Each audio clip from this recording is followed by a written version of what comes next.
A single photograph. For more than a century, it remained in the archives, admired for its dignity and grace.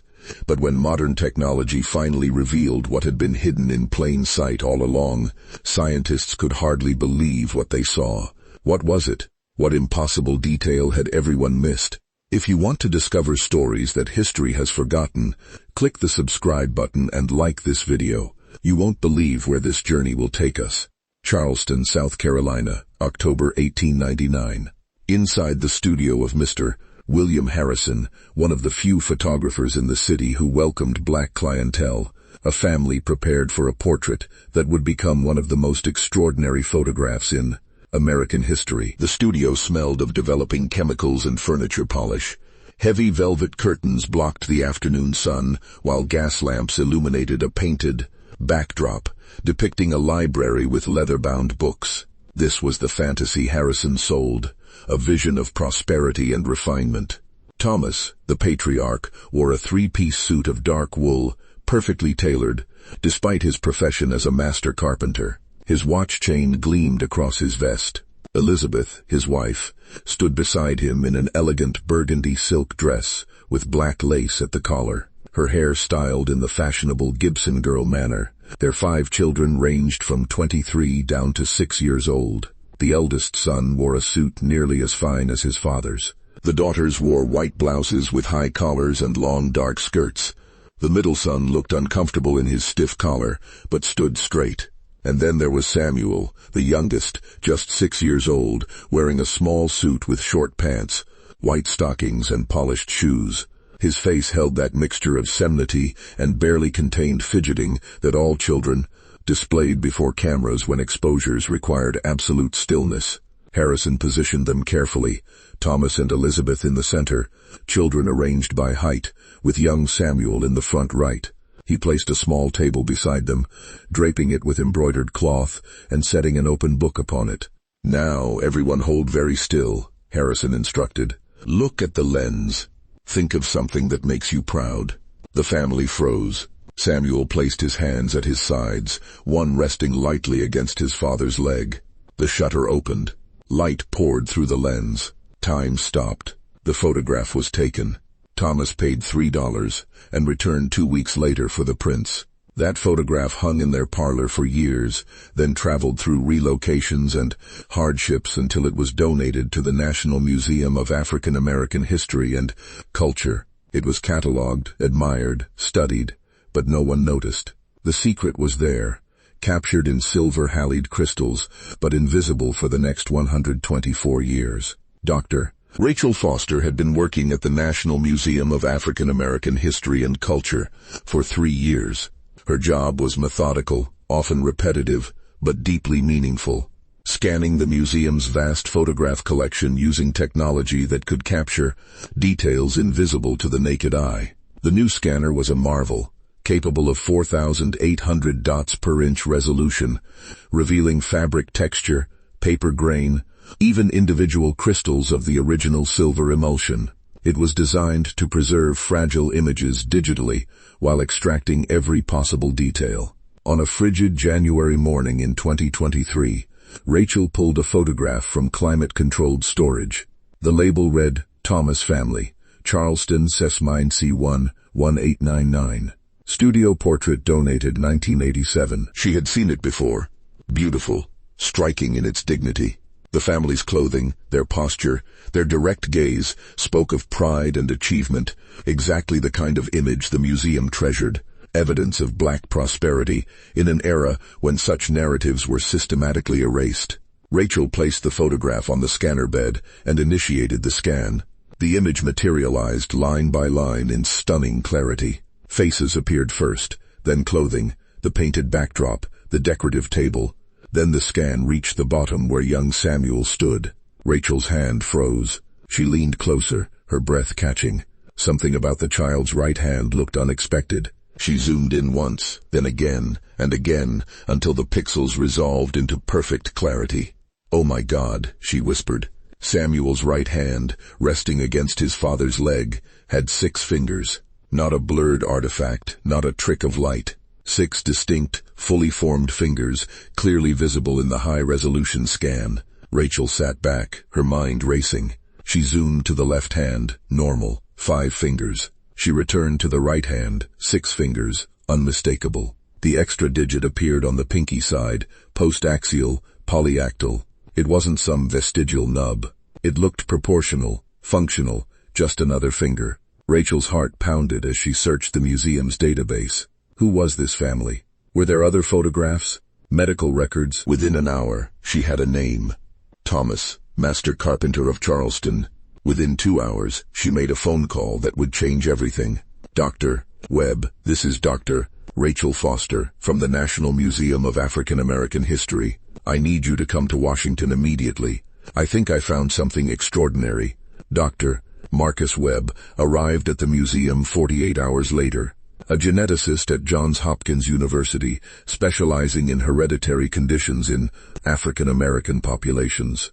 Marcus approached his work with deep respect for the painful history of how black bodies had been exploited in medical research.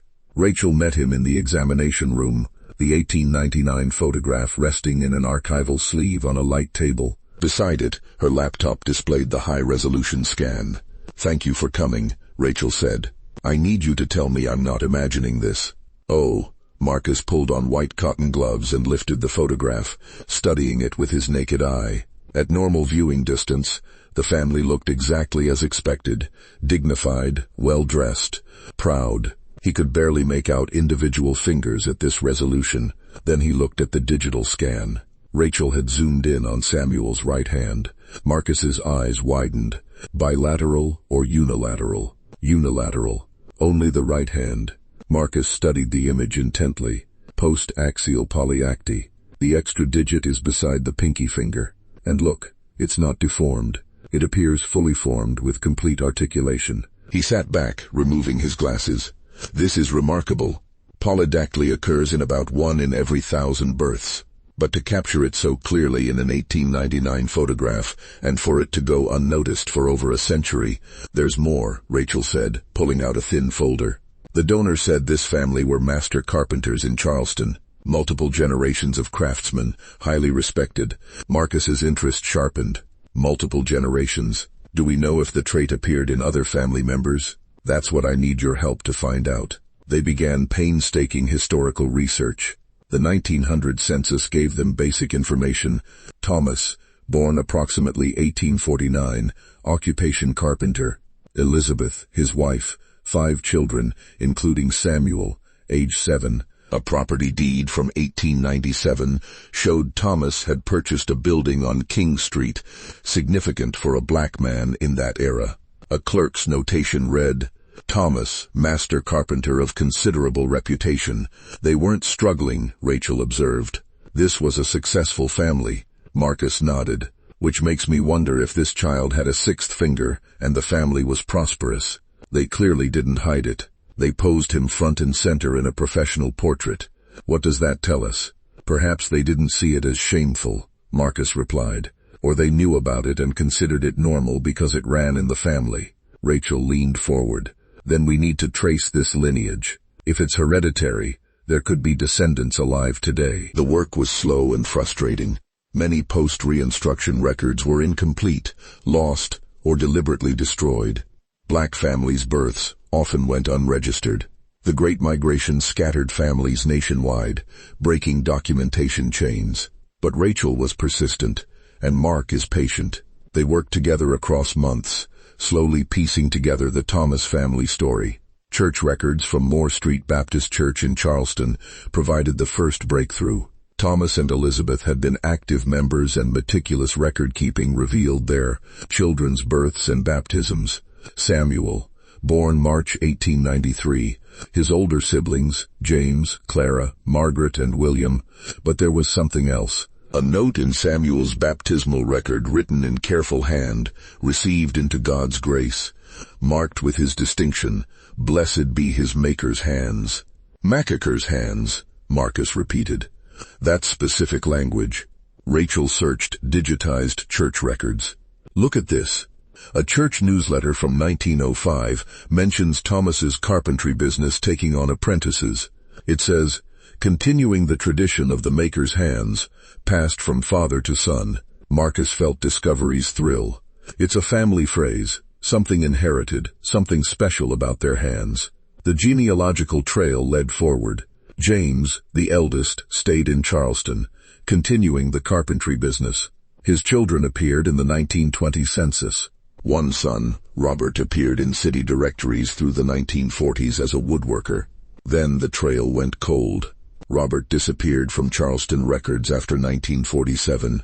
Marcus checked Great Migration records databases of black Americans who moved north during the World Wars.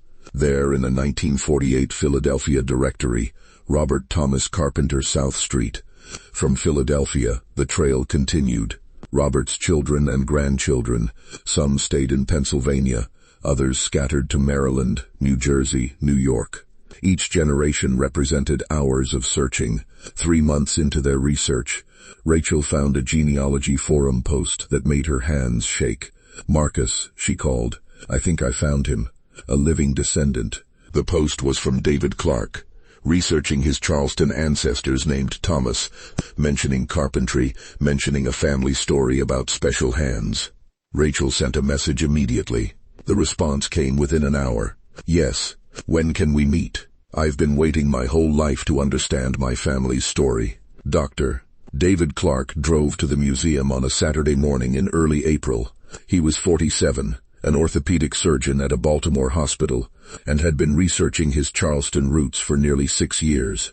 "My grandfather died when I was 15, David explained in the conference room. "But he used to tell stories about our ancestors, about Thomas the carpenter who built Charleston's finest furniture, about hands that could do things other hands couldn't, about a gift that passed through blood."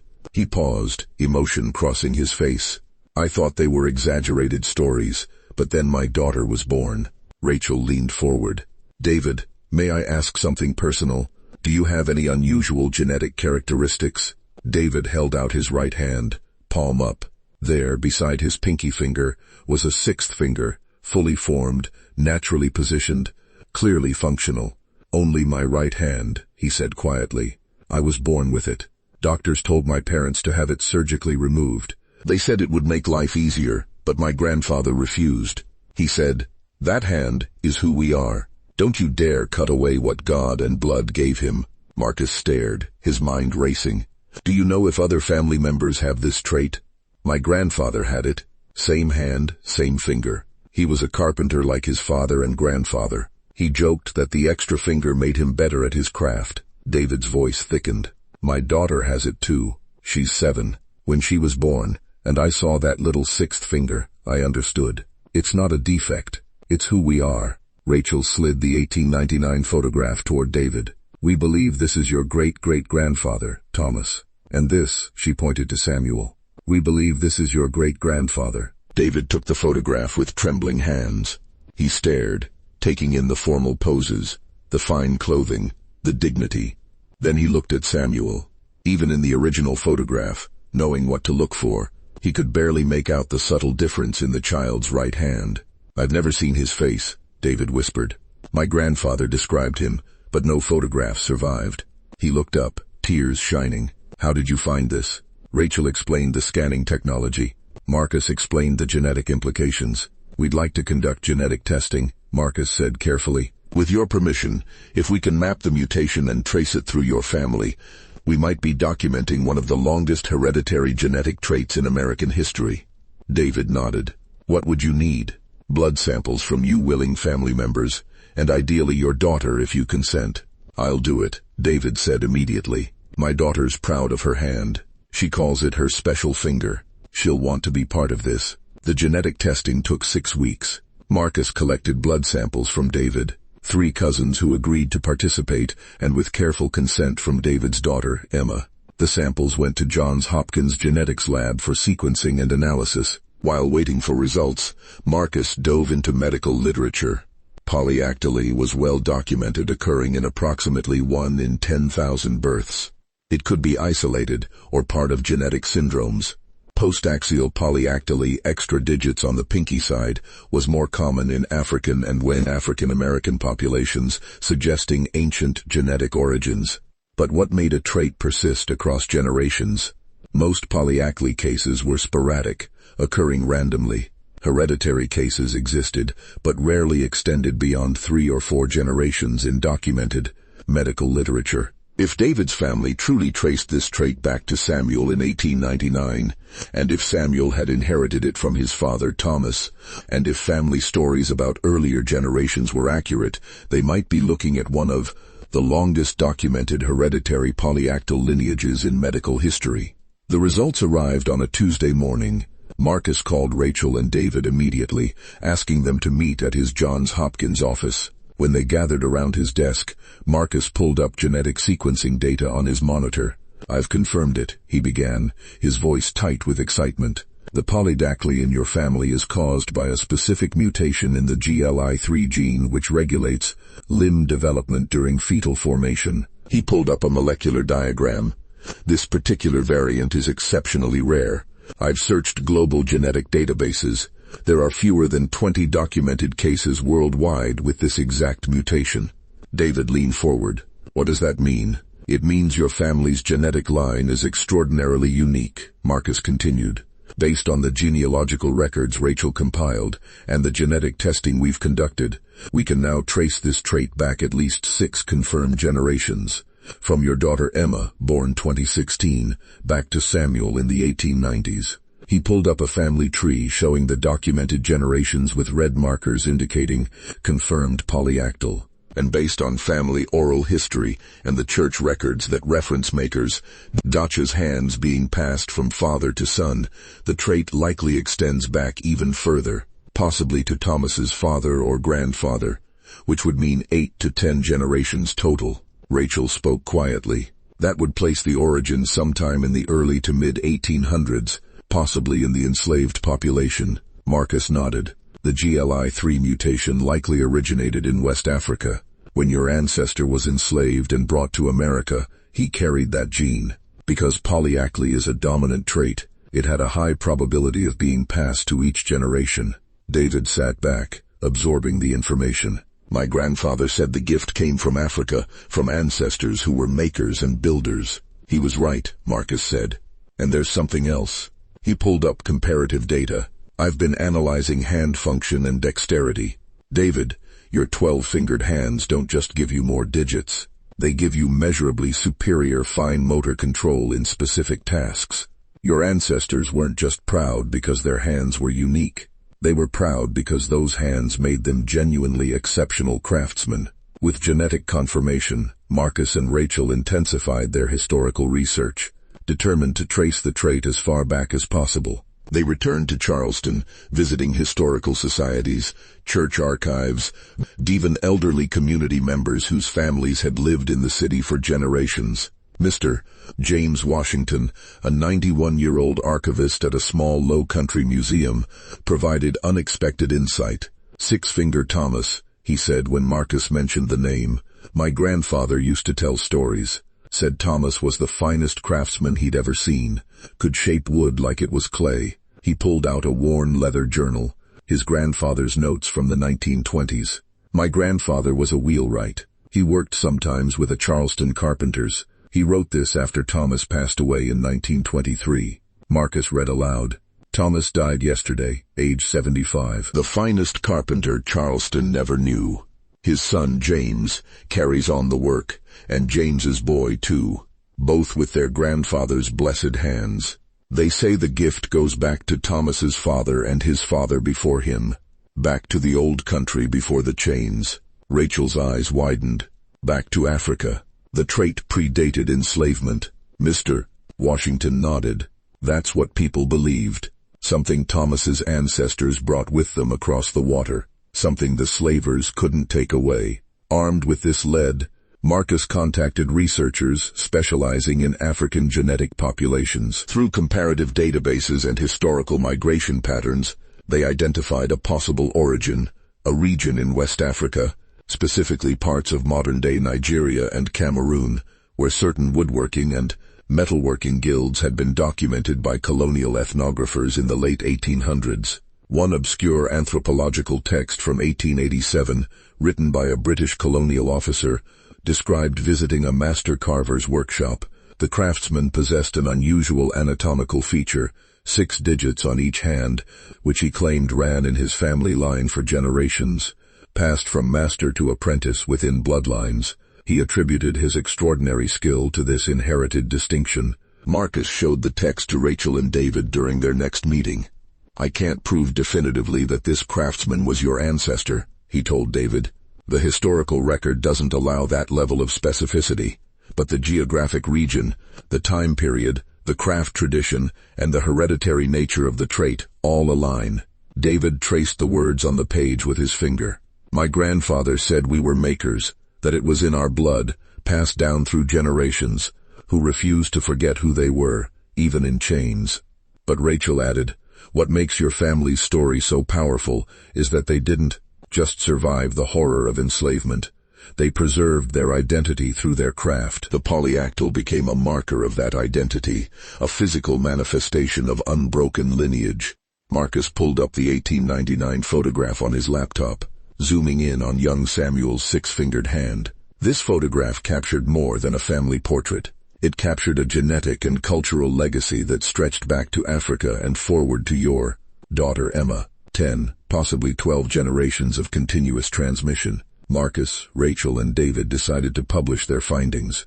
The paper, co-authored by all three, was titled Hereditary Polyadactyly as Cultural and Genetic Legacy, a Multi-Generational African-American Lineage. It was submitted to the Journal of Medical Genetics and Human Evolution.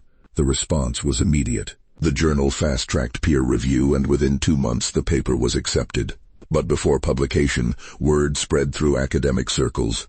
Geneticists, historians, and anthropologists reached out, fascinated by the intersection of genetics, history, and cultural identity. The museum decided to mount a special exhibition, Hands of Legacy, the Thomas family story. Rachel curated it, featuring the 1899 photograph as the centerpiece, displayed alongside high-resolution details showing Samuel's 6-fingered hand. The exhibition included Harrison's medical sketches from 1904, genealogical charts tracing 10 generations, genetic diagrams explaining the GLI3 mutation, and contemporary photographs of David and Emma. David contributed his surgical instruments displayed beside replicas of Thomas's carpentry tools.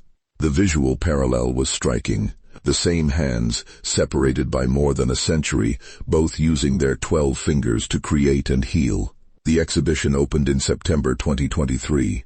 Thousands visited in the first month. Major news outlets picked up the story. The Washington Post, NPR, the New York Times, international media. The photograph that had sat forgotten for 124 years now circulated globally. But something unexpected happened. David began receiving messages, dozens, then hundreds, from other people with polyactyly. Parents of children born with extra digits wrote that they had decided against surgical removal after reading about David's family. Adults who had hidden their hands their whole lives sent photos, many showing their faces alongside their unique anatomy for the first time. One message particularly moved David from a woman in Nigeria. "My son has hands like yours. In our village, we have stories of ancestors with these hands, craftsmen and healers. Reading your family's story helped me understand this is not a curse. It is a gift that travels through blood." David read the message to Marcus and Rachel during the exhibition's opening night, his voice thick with emotion. "For so long, I thought our story was just about my family. But it's bigger. It's about how difference can be strength. How something the medical world sees as an abnormality can be a source of identity, skill, and pride." Marcus nodded. "Your family's story challenges how we think about genetic variation, not as defects to be corrected, but as diversity to be understood and sometimes celebrated." The exhibition's impact rippled outward. Medical schools began using David's family story and genetics curricula, teaching students about hereditary traits through the lens of cultural competence and respect. Support groups for families affected by polyactyly cited the exhibition as transformative, helping them reframe difference as distinction. 6 months after the exhibition opened, David sat with his daughter Emma at the museum, standing before the 1899 photograph. Emma was 7 now, old enough to understand what the image meant, what it said about who she was. "That's Samuel," David said, pointing to the small figure in the front. "He's your great-great-great-grandfather. He had hands like yours?" Emma studied the photograph intently, then looked at her own right hand, flexing her 6 fingers. "Did people make fun of him?" David knelt beside her. "We don't know for sure, but we know his family was proud of him. They dressed him in their best clothes and took him to a photographer's studio that was expensive back then. They put him right in the front where everyone could see him. They didn't hide him. Like you and Mom didn't hide me," Emma said. "Exactly like that." Emma returned her gaze to the photograph. "Tell me again about the maker's hands." David smiled. "Your great-great-great-great-grandfather Thomas was a carpenter. He built things from wood. His father was also a carpenter, and his father before him. They had hands like ours with the extra finger, and people said it made them the best craftsmen in Charleston. They called it Macaker's hands, because they could make things other people couldn't." And you're a doctor," Emma said. "You fix people's hands." "I do, and my extra finger helps me do surgery that other doctors find difficult. It gives me better control, better precision." Emma flexed her fingers again, watching them move. "When I grow up, what will I make with my maker's hands?" The question hung in the air, beautiful in its openness. David felt his throat tighten with emotion. "Whatever you want, sweetheart. Whatever you dream." They stood together in silence. 3 centuries of genetic inheritance connecting them to the small boy in the photograph. Samuel, frozen at age 6, dressed in his finest clothes, his right hand resting against his father's leg, his 6 fingers captured in silver halleyed crystals, waiting 124 years to be seen. Later that evening, Emma asked if she could write a letter to Samuel. David helped her compose it. "Dear great-great-great-grandfather Samuel, my name is Emma. I'm 7 years old. I have hands like yours, 6 fingers on my right hand. My daddy says you were proud of your hands, and your family was proud of you. I'm proud too. I'm proud of my hand, and I'm proud that we're family. Thank you for not hiding. Thank you for being in the picture so we could find you. Love, Emma." David placed the letter in a frame next to Emma's photo on his desk. 2 children separated by 124 years, connected by 6 fingers and unbroken bloodline, both photographed, both visible, both proud. 1 year after the exhibition opened, David returned to Charleston for the first time since childhood. He brought Emma, wanting her to see where her ancestors had lived and worked, to walk streets they had walked, to touch wood they might have shaped. They found the building where Thomas's carpentry shop had stood on King Street. It was a restaurant now, completely renovated, but the bones of the structure remained. The high ceilings, the wide door frames, the thick support beams that spoke of 19th century craftsmanship. The restaurant owner, learning why David and Emma had come, allowed them to explore. In the basement, beneath layers of modern renovation, original wood beams were still visible. David ran his hand, his 12-fingered hand, across the wood, feeling the marks of hand tools, the precision of joints fitted without nails or screws. "Your great-great-great-great-grandfather made this," he told Emma, "with hands like ours." They visited Morris Street Baptist Church, where Samuel had been baptized. The current pastor welcomed them warmly, pulling out the original baptismal records to show Emma her ancestor's name, written in careful script, along with a note about Macaker's hands. At the museum's Charleston satellite location, they saw a traveling version of the exhibition. Local families came, many descendants of the black craftsmen and tradespeople who had built Charleston's prosperity, despite being denied its full benefits. They shared stories of their own ancestors, their own family traits, their own survival of history's cruelties.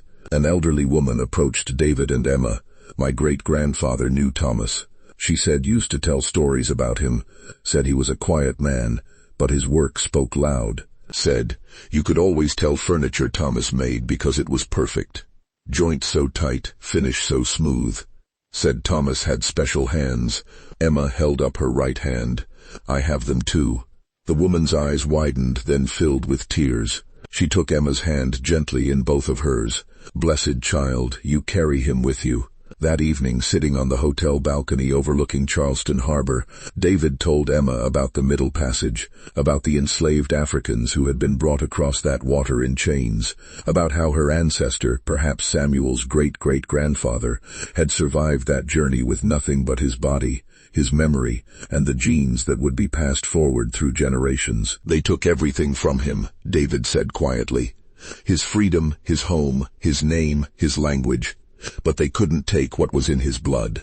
And that traveled forward through your great-great-great-great-grandfather, through Thomas, through Samuel, through my grandfather, through me, to you."